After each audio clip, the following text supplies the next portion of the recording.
So the Serpent SRX8-E, it's done. Let's take the body off. Let's take a look inside.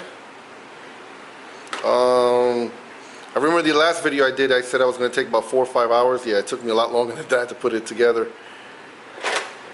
Here we go.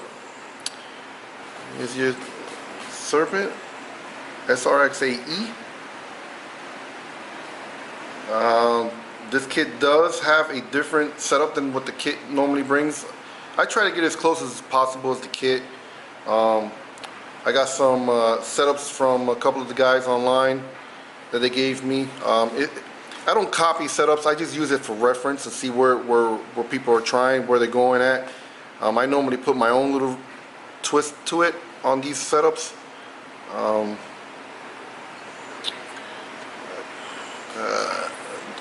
The pros and cons on this car, there's a couple of pros and cons.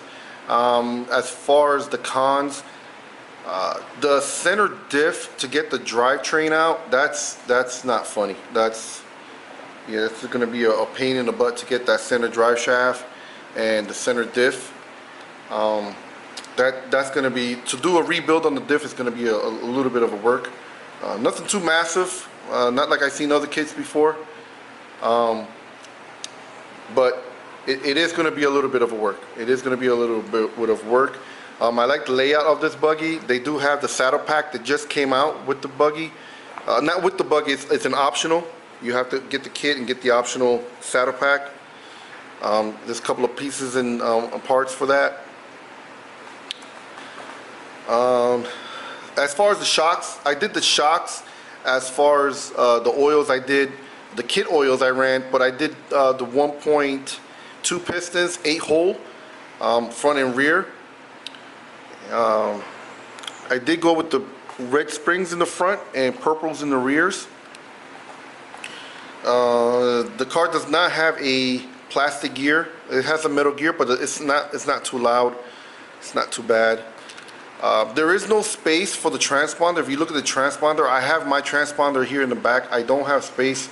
The manual does not have a spot for it, so I just put it back here. I don't want to put it anywhere else in the front. This layout is close to what the motor and the servo is close to what the other previous buggy was, the Cobra. I got one right here.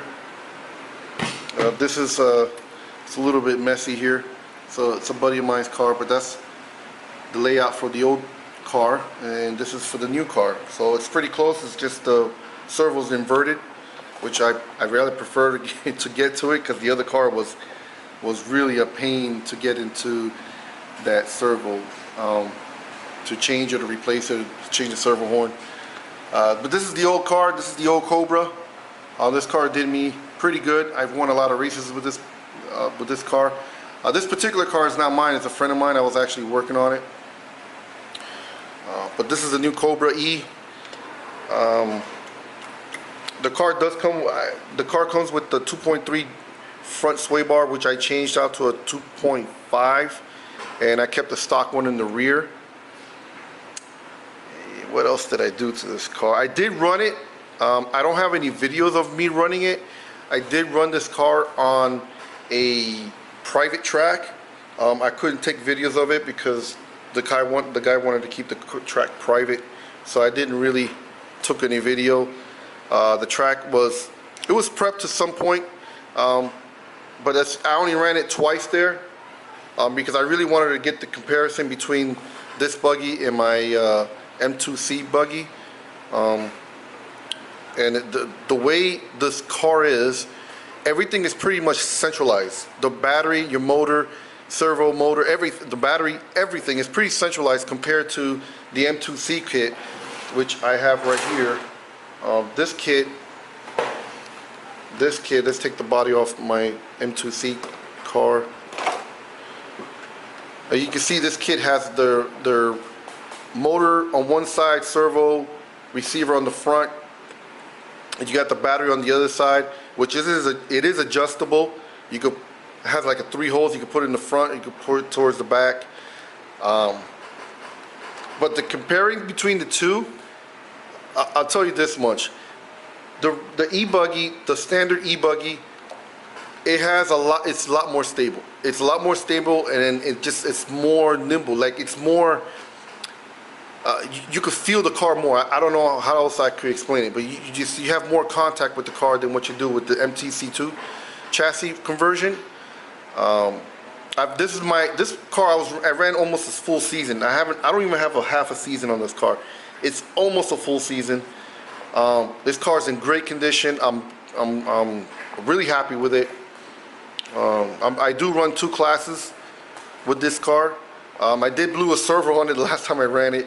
Now I got that Servox servo in it, which is fine for now. They both have Trinity motor. This is a motor that I got from Kevin from Trinity a while back, about a year ago. He gave me that motor, so that's pretty cool. That was really nice of him. And this is the standard Trinity 2000. This is 2000, both 2000 motors. I do have the Reedy pack. The reason why I run the Reedy pack, it's just common logic sense for me. It's a low profile, less weight. It's not a bulky battery pack, and that's what I really like. I like low profile. You can see the sleekness to it. It's really low profile, and I really like the way it fits. It has enough power to last me at least 10 to 12 minutes, which is what our mains are.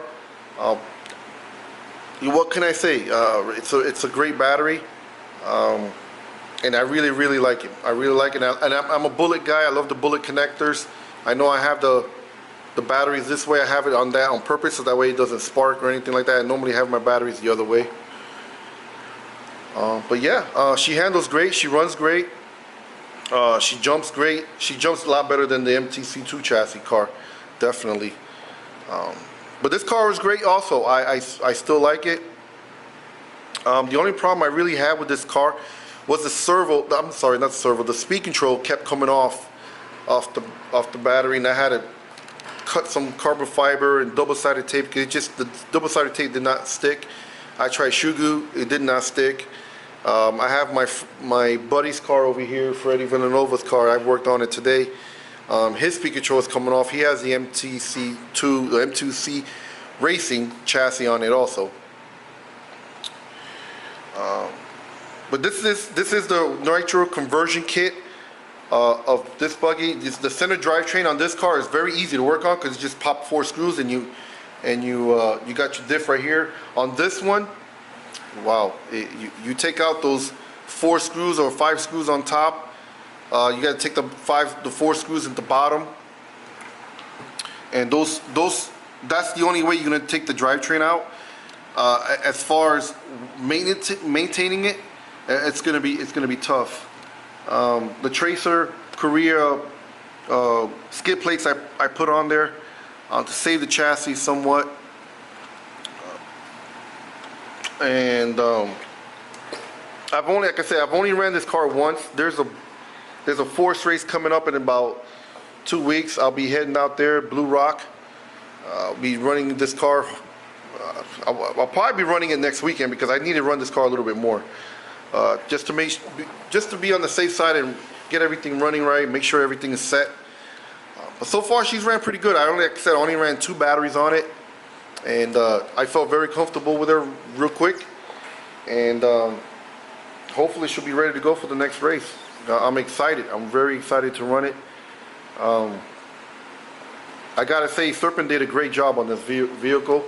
A lot of the information that I'm getting from the internet, it's been very positive. Very positive on this car, which is a good thing. A good thing for a company, Serpent, that makes a lot of on-road. They've won a lot of on-road championships. They're a seasoned off-road, but I do like the Serpent car, and I can tell you the durability on this car is phenomenal. Phenomenal durability, because I've had some heck of a crashes on this car, and on the M2C2 chassis, and it's the only thing I've bent. The only thing I've bent was a shock shaft. but it didn't affect the handling of the car. I just replaced it and it was good to go. So, and I actually straightened the shock shaft out, so if I need it, even though I have a bunch of extra ones, just in case somebody needs something, then I have parts there to give out. The body. The body is a really thick body. Like I showed you in the last video, you can see the scrape marks on it because I did run it. The body is a lot thicker than previous vehicles. The only thing about the nitro version of it, because I got one right here, it's very thin.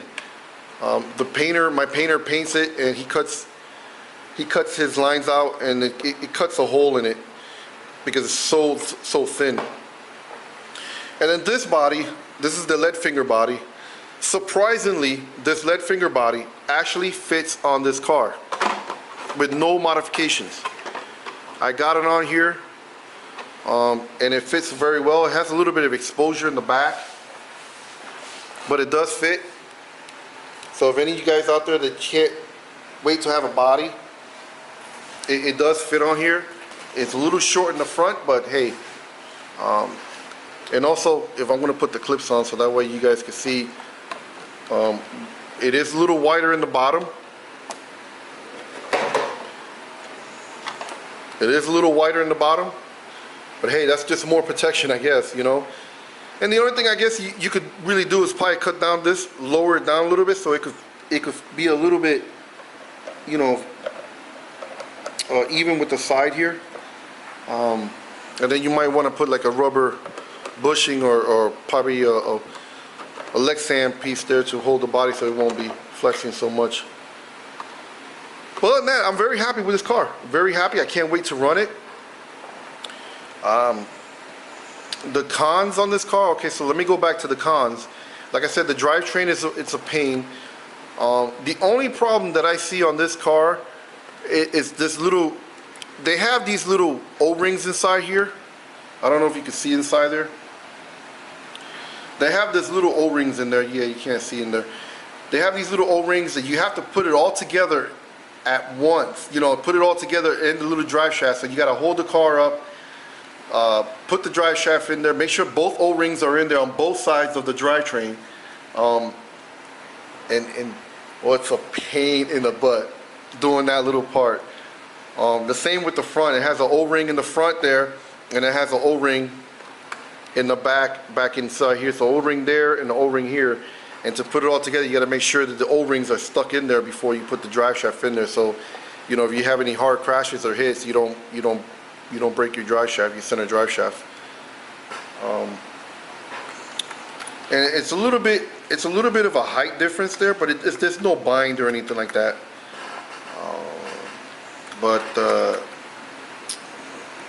I did change the center diff oil to a 10,000. I'm running 3,000 in the rear and 7,000 in the front. So like I said, I'm close to kit, but not 100%. This is something that I want to try on my next run. The last run I did have, like I said, I had the 17, and I put in the 15. The 15 is because I wanted a little bit more initial steering, and I feel more comfortable with initial steering. That's how I drive. That's how I like to drive, with a lot of steering on this car. All right, so hopefully by the next video I'll be taking her out, and maybe I'll have somebody record me, and we'll see how she goes in the next race. All right, so this is my finish Serpent SRX8-E. If you guys got any comments or got any questions, just do a comment below. All right, guys. Well, to the next race, I guess. See ya.